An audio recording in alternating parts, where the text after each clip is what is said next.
सूली ऊपर घर करे विस्का करे आहार, ताका काल कहा करे जो 8 पहर होशियार। सभी प्रेमी जीवात्माओं को दास का प्रणाम।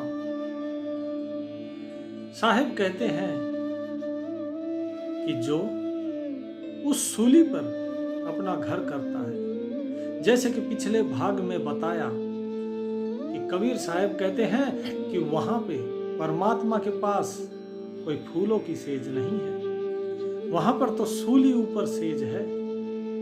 पर यदि सो सकते हो तो आओ। तो घर भी वहां पर सूली का ही है, उस सूली के ही घर पे रहना है। वो सूल चुभेंगी, सोच लो। और भोजन भी विष का है। कौन सा विष? सत्य का, क्योंकि ये सत्य इस संसार में विष के समान है। जो सत्य को सुनने की क्षमता रखता है वो विष पीने के बराबर है।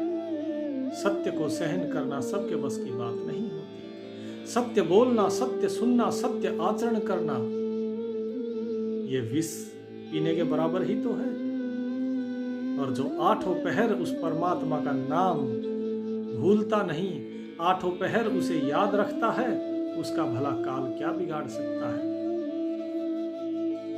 तो जो भगत लोग थे वो पूछते हैं, बोले कबीर साहब हमें बताइए, क्या आप उस मालिक से मिले हैं? क्या आप जिस जगह की बात कर रहे हैं, क्या आप गए हैं? तो साहिब क्या कहते हैं कि यार बुलावे भाव से मुंह पे गया न जाए, मन मैला पिया उजला लाग सको ना पाए। कि भाई वो यार तो बुलाता है, वो प्रीतम बुलाता है, इस जीवात्मा को बुलाता है वो परमात्मा। लेकिन मुझी से नहीं जाया जा रहा। क्यों नहीं जाया जा रहा? क्यों नहीं गए आप? बोले इसलिए नहीं गया क्योंकि ये आत्मा जो है ये मैली है।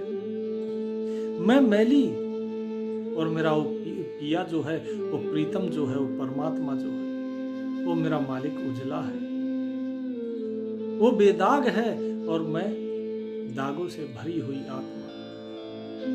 तो मुझे संकोच होता है, मैं उसके पांव में हाथ लगाऊं तो कैसे लगाऊं?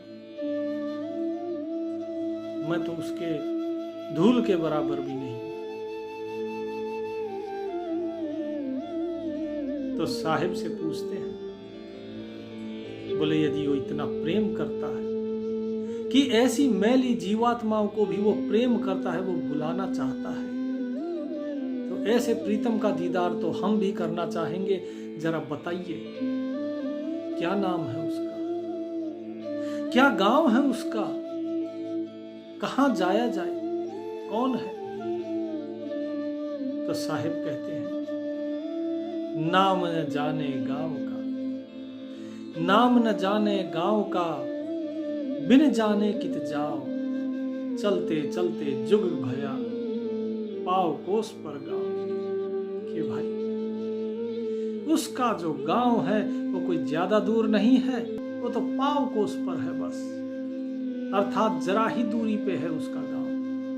तो परमात्मा हमसे केवल कुछ ही दूरी पर है, लेकिन उसके गांव का नाम नहीं बता सकते। उसका गांव कहाँ है, क्या नाम है, नहीं पता। और जब तक गांव का नाम नहीं पता तब तक कहां जाओगे, कहां जाए? क्योंकि नाम तो उसका होता है जिसका कोई रखता है, और नाम रखने वाला दूसरा होता है। वो तो स्वयं से था, है, हमेशा से था, वो खुद ही तो था। तो भला बताओ उसका नाम कौन रखेगा? उस जैसा कोई दूसरा है ही नहीं, ना उसके गांव का कोई नाम। और बिना नाम के किस गांव को जाए? चलते चलते जुग भया, उसके गांव जाने के लिए कि परमात्मा के घर जाना है, परमात्मा के देश जाना है, सतलोक जाना है, अमरलोक जाना है, कहते कहते ये जुग चला गया। लेकिन कोई नहीं जा पाता, क्योंकि लोग उस जगह जाना चाहते हैं जो है ही नहीं, और जो है उसका नाम नहीं है। तो भला जाएंगे कहाँ? तो कितने ही युग चले गए, लेकिन कोई वो पहुंचा नहीं, और जबकि वो गांव कहाँ है? वो तो आपके पास ही है। तो फिर बोले, साहिब क्या आप नहीं गए? क्या आपने भी उस मालिक को नहीं देखा? हे कबीर साहिब, जब आप कह रहे हैं कि वो पिया बुलाता है, लेकिन आप नहीं जा पाए, उसका गांव का नाम नहीं है, तो बिना नाम के किस गांव को जाएंगे? इसका मतलब क्या आप नहीं गए? साहिब कहते हैं, मैं नहीं जा पाया, नहीं जा सकता, मैं नहीं जा सकता, लेकिन सतगुरु दीन दयाल है, दया करी मोहे आए, कोटि जन्म का पंथ था, पल में पहुंचा जाए। कबीर साहिब कहते हैं कि मैं नहीं जा सकता, ये देह ये कैसे जाएगी, ये पापी जीवात्मा कैसे जाएगी, मैं नहीं जा सकता। लेकिन सतगुरु जो है, सतगुरु तो दीन दयाल है, और सतगुरु ने मुझ पर कृपा करी, और कृपा करके जो कोटि जन्म का जो पंथ था, यानी अनेकों जन्म का जो रास्ता था, जिसे पार करने में अनेकों जन्म लग जाते, बोले वो रास्ता उन्होंने पल भर में पार करवा दिया, और उस मालिक के पास पहुंचा दिया, और उसका दीदार करवा दिया। ये सतगुरु की महानता है, और ये सतगुरु के कारण ही हुआ है, और उन्हीं दीन दयाल ने मुझ पे दया करी और उस मालिक तक पहुंचाया। तो कैसे पहुंचाया? उन सतगुरु जी ने आपको पहुंचाया, तो कैसे पहुंचाया? बोला, अगम पंथ मन थिर रहे, अगम पंथ मन थिर रहे, बुद्धि करे प्रवेश, तन मन धन सब छाड़ के तब पहुंचे वादेश। कि भाई वो अगम पंथ है, उस पंथ पे ऐसे नहीं जा सकते, वो पंथ ज्ञान का पंथ है, और जब उस पंथ पे चलते हैं तो मन थिर रहे। अगम पंथ मन थिर रहे, वो पंथ बड़ा ही मुश्किल है, उस पे चलना बड़ा कठिन मार्ग है, वहां पे ये मन जो है ये स्थिर रखना पड़ता है। और जो बुद्धि है, बुद्धि यहाँ पे लिखा है परवेश, अर्थात बुद्धि प्रवीण हो, कहने का अर्थ ये है बुद्धि के अंदर कोई प्रवेश नहीं कर रहा,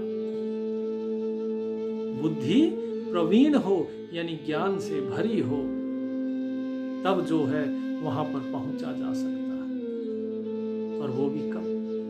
मन शांत हो गया, बुद्धि उस परमात्मा के नाम से भर गई, उसके ज्ञान से भर गई, और उसके बाद तन का, मन का और धन का, इस सब का मोह छोड़ दो, इस सब को मन से त्याग दो, ये सब कुछ छोड़ दिया जाए, तब पहुंचे वह देश, फिर उस मालिक के देश पहुंचा जाता है। तो ये साहिब यहां पर समझा रहे हैं।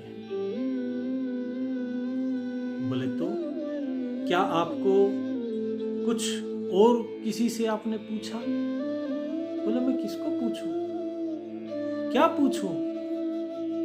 बोले उसका रास्ता, उस अगम देश का आप कह रहे हैं, वो पंथ अगम है और केवल सतगुरु ने आपको पहुंचाया, क्या कोई और नहीं पहुंचा सकता? क्या आपने किसी और से रास्ता पूछा? तो साहिब कहते हैं, सबको पूछत मैं फिरा, सबको पूछत मैं फिरा, रह न सके नहीं कोई, प्रीत न जोरे गुरु से, रहन कहां से होए। कि भाई मैंने तो सबसे पूछा, उस मालिक का रास्ता सबसे पूछा, लेकिन लखाया किसने? सतगुरु ने। और सबसे पूछता पूछता मैं फिरा, लेकिन रहन कहे नहीं होए। लेकिन कहीं भी रहन मतलब ठिकाना, ठिकाना कहीं नहीं हुआ, कहीं से उसका ठिकाना नहीं मिला। क्योंकि ठिकाना तो तब मिलेगा जब सतगुरु से प्रीत होगी, और सतगुरु से प्रीत जब होगी जब गुरु से प्रीत होगी, गुरु के ऊपर विश्वास होगा। तो प्रीत न जोरी गुरु से, तो रहन कहां से हो। तो यदि गुरु से ही अगर प्रेम नहीं किया, गुरु से ही अगर प्रीत नहीं करी, तो कैसे वो ठिकाना मिलेगा। वो रहनी जहां रहना है आपको, वो जगह वो देश कैसे मिलेगा, नहीं पा सकते उसे। उसके लिए प्रीत करनी पड़ती है। पहले गुरु से प्रीत होगी, गुरु से प्रीत होने के बाद फिर सतगुरु से प्रीत होगी, सतगुरु फिर आपको आगे लेकर जाएंगे, नहीं तो नहीं। तो ये साहिब यहां समझा रहे हैं, बोले इसके अलावा अगर कोई ये सोचता है कि मैं किसी और तरीके से पहुंच जाऊंगा तो नहीं पहुंच सकते। चलन चलन सब कोई कहे, मोहे अंदेशा और, साहिब से परिचय नहीं, पहुंचेंगे किस ठोर। सब कहते हैं चलना है, चलो चलना है, समय हो गया, उम्र बीतती जा रही है, एक दिन तो उस मालिक के दरबार में चलना है, वहां हाजिरी लगानी हो। सब कहते हैं चलना है, चलो चलो, लेकिन कहां चलो। बोले मुझे ये बड़ा भ्रम है, मुझे बड़ा अंदेशा है कि इन सब का मालिक से परिचय ही नहीं, ये जाएंगे कहां। किस भगवान की बात कर रहे हैं, किस मालिक की बात कर रहे हैं, किस परमात्मा की बात कर रहे हैं। ये सिर्फ पोथी देख ली, पत्रे देख लिए, और उन पुस्तक पुराणों में देख देख के बोले भगवान भगवान परमात्मा, बोले उसके पास जाना है, भगवान के पास जाना है, ईश्वर के पास जाना है, खुदा के पास जाना है। अरे जिसने देखा ही नहीं, तुम जानते ही नहीं, कभी उसका दीदार नहीं किया, तो जाओगे कहां से। जिसे आपने जाना ही नहीं, जिसे आपकी शकल नहीं जानते, जिसकी सूरत नहीं जानते, कैसे पाओगे उसे। वो तुम्हारे आगे घूम कर चला जाएगा, तुम्हें तब भी नहीं पहचान में आएगा। तुम्हारे सामने खड़ा होगा तब भी नहीं पहचान पाओगे, क्योंकि तुम उसे जानते ही नहीं। और उसके चले जाने के बाद अगर कोई बता दे कि भाई यही परमात्मा, अच्छा यही थे क्या, भाई जब सामने थे तो पहचाना नहीं। क्यों नहीं पहचाना, क्योंकि जानते नहीं। जब जान नहीं होगी तो पहचान कैसे होगी। तो साहिब वही चीज बता रहे हैं। तो कहते हैं उससे अगर परिचय नहीं है तो पहुंचना बड़ा कठिन है, बड़ा दुष्कर है। बिना परिचय के नहीं जाया जा सकता, पहले परिचय होना चाहिए। क्या कहते हैं साहिब कि कबीर मार्ग कठिन है, कबीर मार्ग कठिन है, कोई सके ना जाए। कबीर मार्ग कठिन है, कोई सके ना जाए, गया सो फिर बहुरे नहीं, गया जो सो बहुरे नहीं, कुशल कहे को आए। तो भाई वहां जाने की डगर जो है वो बड़ी कठिन है, वो रास्ता बड़ा कठिन है। कठिन क्यों है, क्योंकि उसके बारे में किसी को पता ही नहीं, क्योंकि वहां कोई जा नहीं पाता। और जो चले गए वो इस दुनिया में फिर वापस नहीं आए। तो जब कोई आया ही नहीं तो फिर आपको वहां की बात बताएगा कैसे। तो वहां की बात कौन बताए, वहां से तो सिर्फ सतगुरु आए हैं, वहां से सिर्फ सतगुरु ही आपको बता सकते हैं। वही वहां का हाल बता सकते हैं कि वो कौन है, क्योंकि जीवात्मा को मुक्त कराने का जिम्मा सतगुरु का है। जैसे बंधन का जिम्मा काल का है, ऐसे ही मुक्ति का जो जिम्मा है, मुक्त कराने का जो दायित्व है, वो सतगुरुदेव का है। तो जब तक सतगुरुदेव से प्रीत नहीं होगी, उन्हें जानोगे नहीं, तो कोई वहां तक पहुंच नहीं सकता। क्या कहते हैं कि कबीर मार्ग कठिन है कोई सके न जाए, गया सो फिर बहुरे नहीं कुशल कहे को आए।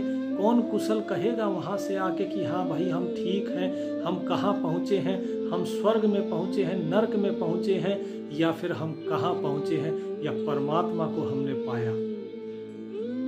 कोई नहीं बता सकता, क्योंकि कोई आया ही नहीं। कबीर का घर शिखर पर। बोले कबीर तुम तो कहते हो फिर तुम जाओगे कहाँ? अमरपुरी। ऊपर बताया था साहिब ने कि हम कहाँ जाएंगे? अमरावती। कि वो अमरपुरी, वो अमरावती तुम कहते हो, फिर वो कहाँ है? क्या कहते हैं? कबीर का घर शिखर पर, जहां सलेली गैल पाँव न टिके पपील का, पाँव न टिके पपील का पंडित लादे बैल। कि भाई इस कबीर का जो घर है ना, जिसे अमरावती कहते हैं, जो अमरपुर कहो, सतलोक कहो, वो मालिक का जो लोक है, वो कहाँ है? वो शिखर पर है, वो सबसे ऊपर है। और वहां की जो गली है वो बहुत ही चिकनी है और बहुत ही भीड़ी है। और उस गली से वहां पर तो चींटी भी नहीं चढ़ सकती, क्योंकि इतनी फिसलन है वहां कि अगर तुमसे गलती हुई तो फिसल के वापस आ जाओगे। वहां तो कोई जो सावधान रहेगा, 8 पहर होशियार जो रहेगा, केवल वही जा सकता है। मालिक का प्यारा जा सकता है, नहीं तो कोई नहीं जा सकता। पाँव न टिके पपील का, पपील मतलब चींटी, तो वहां तो चींटी का भी पाँव नहीं टिक सकता। आप देखिए चींटी दीवार पे चढ़ जाती है, लेकिन बोले वहां इतनी चिकनी जगह है, वहां चींटी का भी पैर फिसल जाता है। और पंडित ये लोग बैल लाद के जाते हैं। पंडित लादे बैल। बैल क्यों कहा? क्योंकि ये पोथियां लादे रहते हैं, वेद लादे रहते हैं। बोले इतना बोझा ये लादे हुए हैं अपने ऊपर, इतना भारी भारी, तो ये कहां से चढ़ेंगे? ये नहीं चढ़ सकते वहां, जहां चींटी नहीं चढ़ सकती वहां ये कहां से चढ़ेंगे? तो क्या कहते हैं? बोले जहां न चींटी चढ़ सके राई ना ठहराए, जहां न चींटी चढ़ सके राई ना ठहराए, तहवा ले राखिए,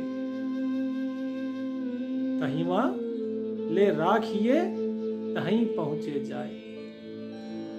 तो भाई जहां चींटी नहीं चढ़ सकती और जहां राई जो है, राई का दाना नहीं टिक सकता है, अगर दाना टिका दो तो गिर जाएगा। कितना छोटा और बारीक होता है राई का दाना। बोले तो सोचिए, चींटी जहां नहीं चढ़ सकती, जहां राई नहीं टिक सकती है, ऐसी जगह पे आपको अपना मन जो है, मनवा तहले राखिए तहिए पहुंचे जाए। इस मन को वहां पर लेकर रखना है, वहां लगाकर रखना है इस मन को, तभी वहां पर पहुंच सकते हो, नहीं तो वहां पहुंच नहीं सकते। कहने का अर्थ क्या है? कि वहां पैरों से नहीं जाया जा सकता, वहां पे इन पोथियों के ज्ञान से नहीं जाया जा सकता। वो रास्ता इतना बारीक है, इतना फिसलन भरा है, तो रास्ता बड़ा कठिन है। लेकिन वहां पर पहुंचा जाएगा तो कैसे? जब ये मन वहां पहुंचेगा। इसीलिए कहते हैं मन के हारे हार है और मन के जीते जीत। जो मन पर अवसाया है सो साधु कोई जीत। तो ऐसा तो कोई एकादाई साधु होता है जो इस मन को जीत लेता है, क्योंकि इसी मन के हारे से आदमी हार जाता है, और जिसने अपने मन को ही जीत लिया वो सब कुछ जीत जाता है। तो इस मन को ही वहां लगाना है मालिक के पास। इसके बाद जब लोग पूछते हैं, बोले इतना कठिन है, तो आप कहते हैं कि वहां कोई नहीं चढ़ सकता, और वहां पे केवल वो चढ़ सकता है जिसका मन वहां लग गया, तो फिर तो जितने ऋषि मुनि हैं जो ध्यान लगाते हैं, जो हिमालय की कंदराओं में जाते हैं, उनका तो मन वहीं लगा रहता होगा। वो तो वहां जरूर गए होंगे। तो क्या केवल वही पहुंचे हैं? तो साहेब क्या बताते हैं? साहेब कहते हैं, कबीर मार्ग कठिन है, सब मुनि बैठे थाक, तहां कबीरा चढ़ गया, गए सतगुरु की साख। कि मेरे भाई, वो मार्ग इतना कठिन है कि ये जितने ऋषि मुनियों की तुम बात कर रहे हो, ये सब थक कर बैठ गए हैं, ये नहीं पहुंच पाए वहां। इन्होंने बहुत प्रयास किया लेकिन नहीं पहुंच पाए, क्योंकि जैसा कि मैंने बताया कि उसको पाने का जिम्मा किसको दिया? जीव को पार करके उस मालिक तक पहुंचाने का जिम्मा सतगुरु का है। तो सतगुरु से प्रीत करो, सतगुरु ही लेके जा सकता है। और ये कबीर वहां पर चढ़ गया। कैसे? गह सतगुरु की साख, कि मैंने सतगुरु जो है उसकी बाह पकड़ी, उसका भरोसा और उसका विश्वास जो था, मैंने उसको पकड़े रखा। उस भरोसे की, विश्वास की डोर को मैंने नहीं छोड़ा।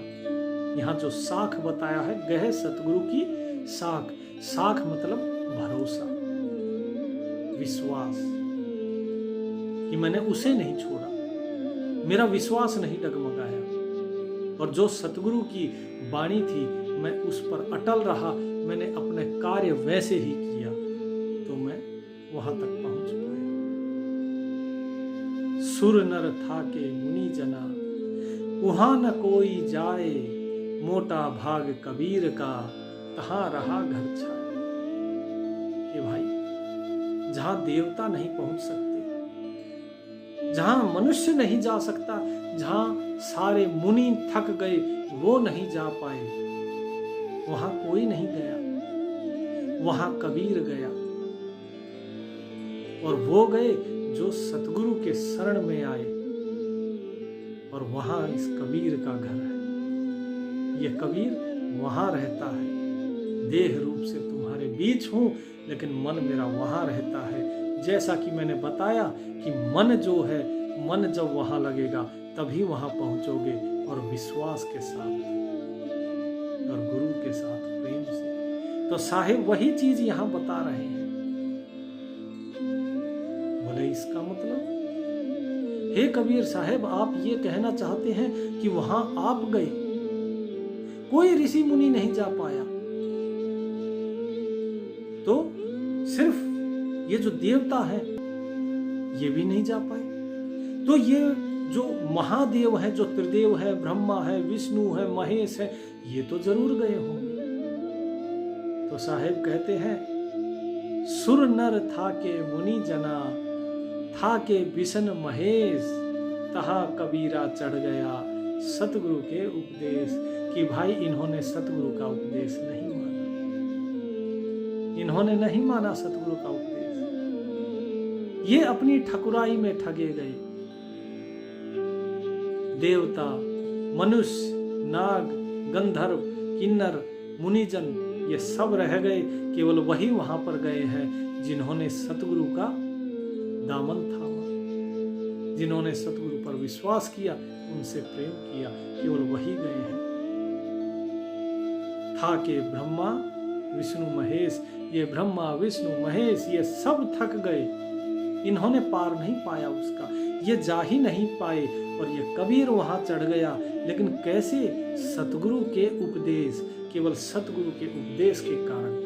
वो मार्ग ऐसा बांका है, ऐसा झीना है। तो साहिब आगे बताते हैं कि कबीर गुरु हथियार कर, कूड़ा गली निवार, जो जो पंथे चालना, सो सो पंथ संभार।